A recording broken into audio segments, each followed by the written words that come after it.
Pag-aralan ng wasto, panatiling sariwang hangin. Hello everyone. Ano daw ang mga documentary requirements sa pag-apply ng mga DENR permits, clearance, certificate? Ngayon, meron tayong mga ipepresent na mga documentary requirements para sa pag-apply halimbawa ng Environmental Compliance Certificate, PCO Accreditation, Certificate of Non-Coverage. Una, dito po sa ating pag-apply ng Environmental Compliance Certificate, sinusunod natin yung mga typical steps at yung mga prescribed documentary requirements. Di man tayo makakapili.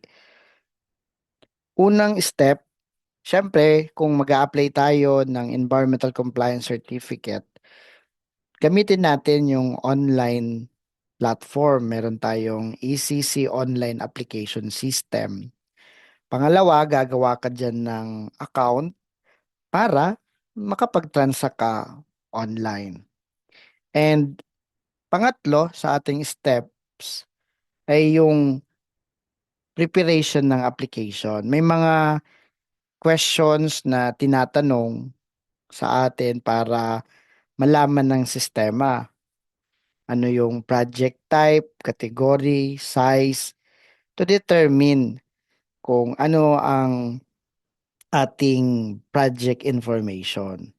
And of course, pagka na complete natin yung mga prescribed screening question, the project information, kailangan natin mag-download ng mga downloadable and fillable form at ibabalik natin sa system yung mga completed forms na yon for evaluation.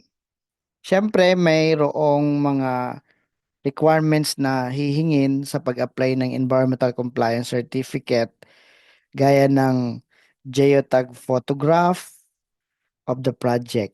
Meron tayong certification from LGU on the compatibility of the project to the existing land use, the drawing plans and layouts signed by professionals, project components, and operational information.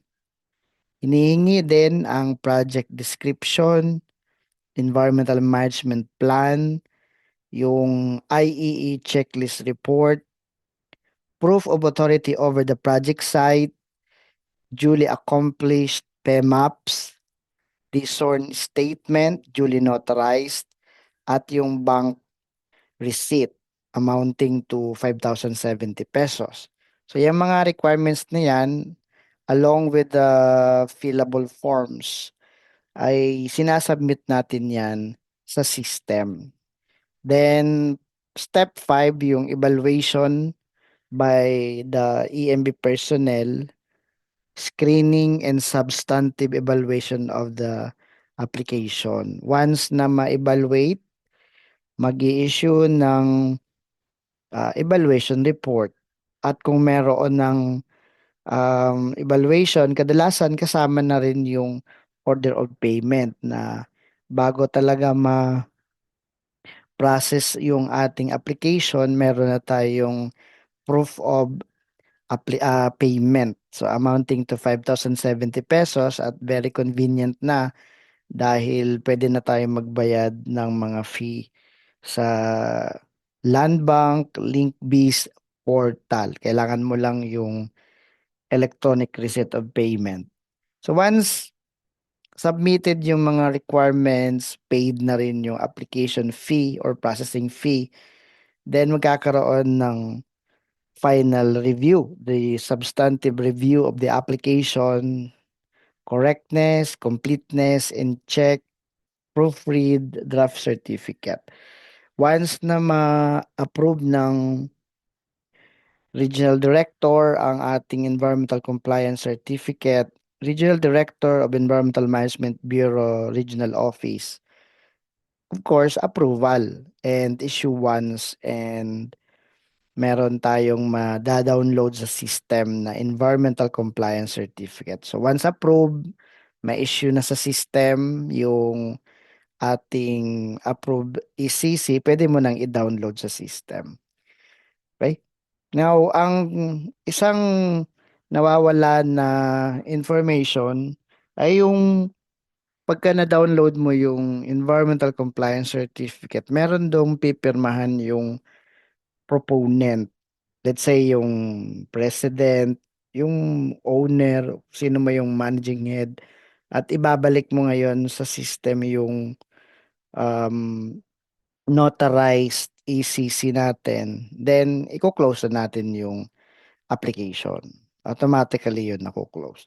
So that's the simple steps on how to apply an environmental compliance certificate, and syempre yung mga documentary requirements. Kung meron pang hihingin sa inyong documents dahil sa step ng evaluation, ipasa nyo lang. Wala naman hihingin ng mga requirements na outside doon sa common or sa mga prescribed requirements. Halos wala naman.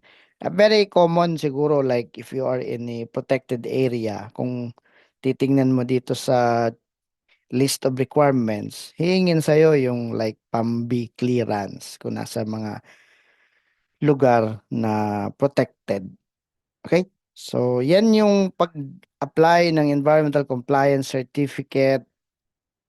At sa susunod, i-take out naman natin yung ating PCO accreditation.